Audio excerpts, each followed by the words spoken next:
What's up, nerds and nerdettes and wee little nerdlings all? Your buddy Big Johnny G from Two Gun Pixie presents Legendary Gaming is back! I feel like I just said this. I kind of just did. Alright, so we just finished the first video drop, a 20-sided shot that we were doing after our game day, and now we are ready to let you guys know what we think of the second game that we played today. What was that game? Bang! The Walking Dead Survivor Showdown. So still with me, we got the Rye Man. Whoa, there you are. Alex. Hey. All right, guys. So, the card game. None of us have ever played the card game. No. We all have played the dice game. Yes. Yeah. So what do you think? Thought it was a really interesting kind of building on the dice game because so it plays very similarly. It just the components are very different, and there's a little bit more of a. I almost feel like there's more of a strategic element because it is cards, and so it's like you kind of build up this arsenal of cards instead of it being solely based on What the you roll. dice. Yeah, because when you have to look at what you roll for the dice game and be like, okay, what can I do here? With the cards, if you can build up this repertoire and be like, okay, I'm going to hold on to this and get ready for this character. I'm going to hold on to this and get ready for this or whatever scenario you're looking for. But similar build up with the leader in this game for the Walking Dead version, which is the same as the sheriff in the dice game. And then you have the other survivors, then you have the saviors, and you have the hilltop loner. Right. Which is just the deputies, the outlaws, and the I think the renegades. the renegades on its own. Yeah, and I mean it played, like you said, it plays a lot like the dice Yeah. game. So I mean for me at least, I think for you too, it was pretty easy to pick up. Mm-hmm, for sure. Yeah, because a lot of it is based on just like the dice game. A lot of it is based on symbols. Yeah. So while it is on a card, you look at the card and go, okay, it has this symbol and this symbol, which means attack this person who's this many spaces away from you. Which is the same as the dice. You roll a die, and it's like it has the number, and then you roll the attack die. It's attack this person, this number spaces away. Instead, you just have it on the card. Yeah, personally, I wasn't a big fan of the symbology in this. I thought it got a little confusing. There's a lot of similarities. There's a lot of similarities, and it's not immediately clear to me looking at it what it does. And there's a lot of different symbols too, so there's a lot to remember. Yeah. So that wasn't the best for me, but at the same time, it is nice to be able to, once you know the symbols, just look at them and go. And they do provide, we call them cheat cards. They're really player guide cards. All that means is that it's a separate card that has all the symbols on it and a quick little description of what they do. And then in the rule book, they have the more detailed versions of it. Yeah. I always love a cheat card. Yeah. Oh yeah, for sure. And this game needs it. The more complex cards, they actually have a little rule book icon. Yeah, it says go read the rules. Go read the rules.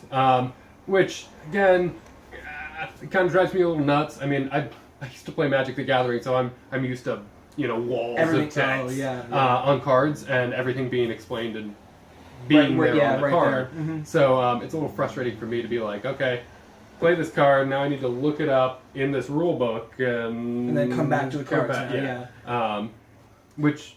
I mean, luckily there was only a couple of cards that had the rule. Like it wasn't like every. There's like three. Or Or four. Yeah, there's like three cards in it. So. For the most part, it does keep that same quick pacing for the most part that the dice game has, where it's attack, attack, attack, attack, and two. I mean, John didn't even get to go. I don't think before he was out. Yeah. And one of our other players played maybe one or two turns and kept getting locked into things and couldn't play because of the captured card that prevented him from taking his turn. Poor Steve was sitting next to me. He got his first turn, and then I got two captured cards back to back. Yeah. What can you do with that? And he was the only person. I was the leader, and he was the only person that I knew was not on my side. So, yeah.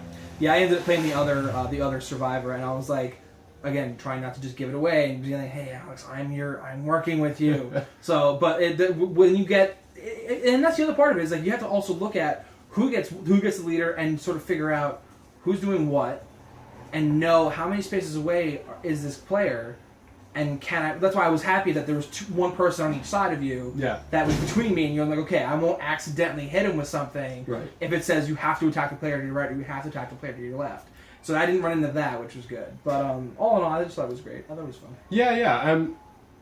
It's great. I mean, I think it's a good game. You can play it with pretty much anyone. It's really easy to teach, really easy to learn. Again, I was a little confused about the symbology, which I didn't have the problem with in the dice game so much.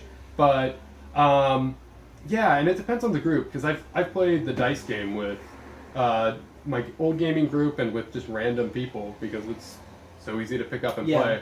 And so I found with these games that they're great with some groups and not so with others, because when you do go out on your first turn, then you're sitting there with nothing to do. Yeah, so you need people who can either entertain themselves when they go out, or have another game going, or something.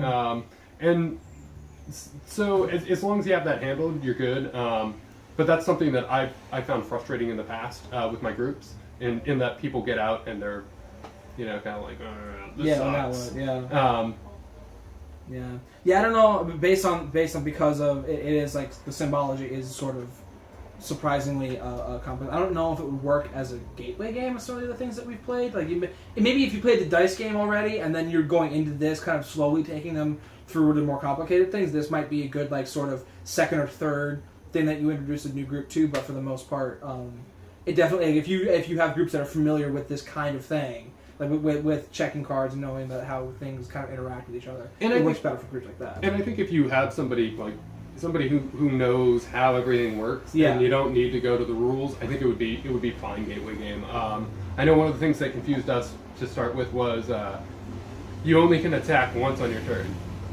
Play one attack card. That's attack with an exclamation mark. Yes. But there's a bunch of other cards that have the word attack in them or look similar, and you're like, can I play this or not? Yeah. Is this an attack card? So stuff like that is, after you've played it once, you know about it, and you can address it. Yeah, going back to this again later on, I think will be much better, because having played through it once, we go, okay, we know what's going on. Yeah. And also we'll sort of know how to go about maybe mitigating some damage across the table, because it did end up down to 2 high health players, and that just kind of kept cycling over and over again based on evade cards and what's going on. Like I was down to like a couple health for a very long time, and I eventually just kind of right at the end. I was one of the last. I was the second to last person and just kind of died at the end. Yeah, and that's another interesting thing about this game is it can drag on a little bit. It did today, just because of the cards that you end up with, and that's what. But I'm really thankful that they made first aid not work, because first aid heals you, and so once you get down to 2 players, they were smart enough to be like, this doesn't work anymore. Yeah, you can't have people using first aid and healing, because the game it'll never end. Yeah, I mean, you don't want to be playing bang with 2 people for an hour. That's not fun for anyone. So but yeah, so once you get into it, once everything kind of picks up, you can get it into a good pace of things going on and on. Similar to the dice game, that you can get it to a good pace pretty quick. And I like the Walking Dead theme for this. I mean, I haven't read the comics or watched the show. I mean, I'm not unfamiliar with it, but I just haven't delved into it. But it does work. Yeah, and I'm curious if this is just a complete reskinning or if the characters are a little different. But I mean, it works. It works great, and I mean, I think thematically it's pretty funny. Like, there's an RV. The RV was pretty great.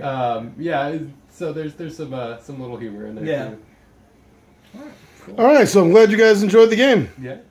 All right, everyone. So 20-sided shots. Our first thoughts after our very first game, and this game was bang, The Walking Dead Survivor Showdown.